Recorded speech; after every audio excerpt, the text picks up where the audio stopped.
Hello everyone, welcome to EduTap. So in today's 10 minutes a day series, we are going to discuss the topic Micro and Small Enterprises Facilitation Council.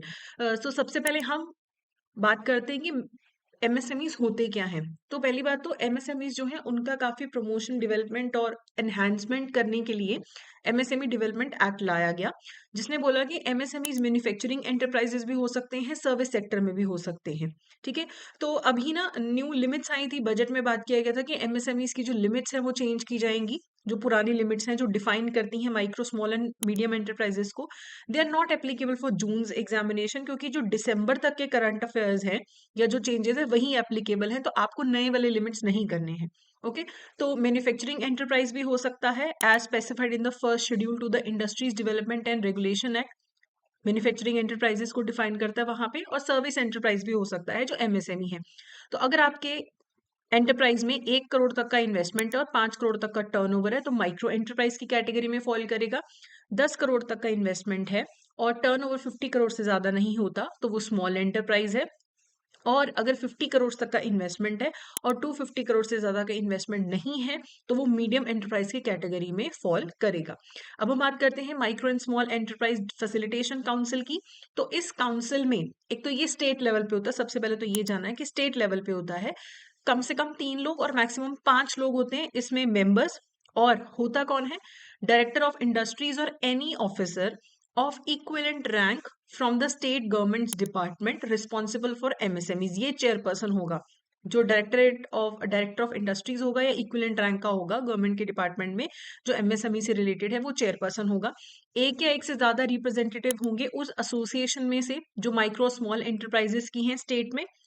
एक या एक से ज्यादा representative होंगे bank या financial institution के जो micro and small enterprises को लेंड करते हैं। एक या एक से ज्यादा रिप्रेजेंटेटिव होगा जो स्पेशलाइज नॉलेज रखता होगा इंडस्ट्री, फाइनेंस या लॉ, ट्रेड या कॉमर्स की। ठीक है, अब ये कॉम्पोजिशन क्या होगी काउंसिल की, वैकेंसीज कैसे फिल करनी है, फंक्शंस कैसे डिस्चार्ज करने हैं, ये स्टेट गवर्नमेंट बताती है। तो हर स्टेट अपने अपने फैसिलिटेशन काउंसिल को रेगुलेट करती है। अब कुछ केसेस हैं जिनका फैसिलिटेशन काउंसिल के पास रेफरल हो जाता है कि कुछ इश्यूज हैं माइक्रो स्मॉल मीडियम एंटरप्राइजेस को, माइक्रो एंड स्मॉल एंटरप्राइजेस को, नॉट मीडियम, वो इस काउंसिल के पास जा सकते हैं।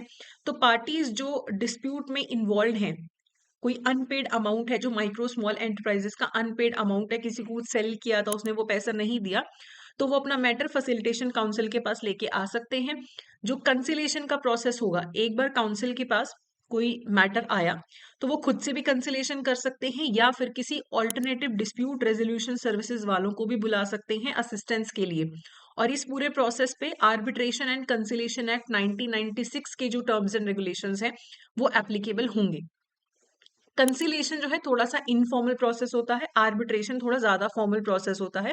अगर कंसिलिएशन फेल हो जाती है, जो काउंसिल जो है उस डिस्प्यूट को आर्बिट्रेशन के लिए लेके जा सकता है या फिर किसी alternative dispute resolution service provide करने वाले इंस्टीट्यूशन के पास लेके जा सकता है कि ये अनपेड अमाउंट का जो केस है, पहले कंसिलिएशन करा, नहीं हुआ, फिर आर्बिट्रेशन में लेके चलेंगे।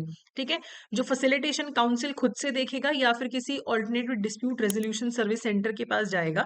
कौन से वाले में जाएगा? सप्लायर जो होगा, जो हमारा माइक्रो या स्मॉल एंटरप्राइजेज है वो सप्लायर है। बायर तो इंडिया में कहीं पे भी हो सकता है। तो जहां का सप्लायर है उस एरिया का जो फैसिलिटेशन काउंसिल होगा ना, वहां पे ये केस जाएगा। मान लो जो सेलर है यानी कि जो माइक्रो एंटरप्राइजेज है वो पंजाब के हैं और जो बायर है वो महाराष्ट्र के, तो पंजाब का जो फैसिलिटेशन काउंसिल होगा उसमें ये केस जाएगा। ठीक है, और टाइमली रेजोल्यूशन करना होता है, 90 डेज के अंदर अंदर इसे रिजॉल्व करना होता है। अब अगर फैसिलिटेशन काउंसिल ने कोई भी इशू सॉल्व किया, तो अगर ये केस आगे लेके जाना है, अपील करनी है, तो section 9 prohibits any court from entertaining applications to set aside decrees, awards और orders made by the council और any alternative dispute resolution services with reference made by the council. Appellants must deposit 75% of the amount specified in the decree, award or order with the court in the manner directed by the court। ठीक है, अगर ये case जो है आगे जाता है, appeal होती है, तो 75% ऑफ द अमाउंट जो इन्वॉल्व है, अगर मान लो जो सप्लायर है वो अपील करना चाहता है, उसने पैसे पे करने थे ना बायर को, जो बायर है उसने पैसे पे करने थे सप्लायर को, उसने दिए नहीं जिसके कारण केस चल रहा है। तो बायर अगर फर्दर अपील करना चाहता है तो वो तब तक नहीं कर सकता जब तक वो पहले 75% ऑफ द अमाउंट इन्वॉल्व पे नहीं करता, फिर ही उसकी अपील सुनी जाएगी। कोर्ट में also order reasonable amount to be paid to the supplier. और ये भी हो सकता है कि बायर को बोला जाए कि तुम 75% पहले तो हमारे पास जमा कराओ और ये अमाउंट तुम सप्लायर को पे करो, क्योंकि केस तो कई बार लंबा समय तक चलता रहता है, लेकिन तब तक क्या होगा, है ना? इसीलिए इसीलिए फिर ये अमाउंट डिपॉजिट करवाया जाता है। तो अब हम इससे रिगार्डिंग एमसीक्यू करने से पहले I would like to inform you कि देखिए, सबसे पहले तो 4 मार्च से आपके रजिस्ट्रेशन स्टार्ट हो चुके हैं सीएआईबी एग्जाम के लिए, तो आपके पास 3 महीने है पढ़ाई के लिए। तो आपके पास ऑप्शन है कि आप सीएआईबी का मास्टर कोर्स में एनरोल कर सकते हैं, एबीएम, एबीएफएम, बीआरबीएल, बीएफएम, इनका मास्टर कोर्स में आप एनरोल कर सकते हैं, जिसमें आपको रिकॉर्डेड क्लासेस मिलेंगी, एग्जाम से पहले लाइव क्लासेस भी होंगी, नोट्स हैं, टेस्ट सीरीज हैं, सब कुछ अवेलेबल है। इसके अलावा हमारे क्रैश कोर्स भी चलते रहते हैं, वो भी आप हमारी वेबसाइट पे जाके चेक कर सकते हैं कि कौन सा बैच अभी आपके लिए रीजनेबल है, जहां पे आप एनरोल कर सकते हैं।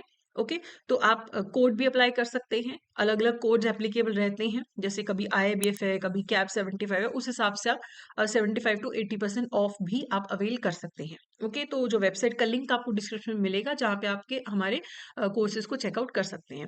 अब क्वेश्चन देखते हैं, which of the following statements regarding the micro and small enterprises facilitation council are correct?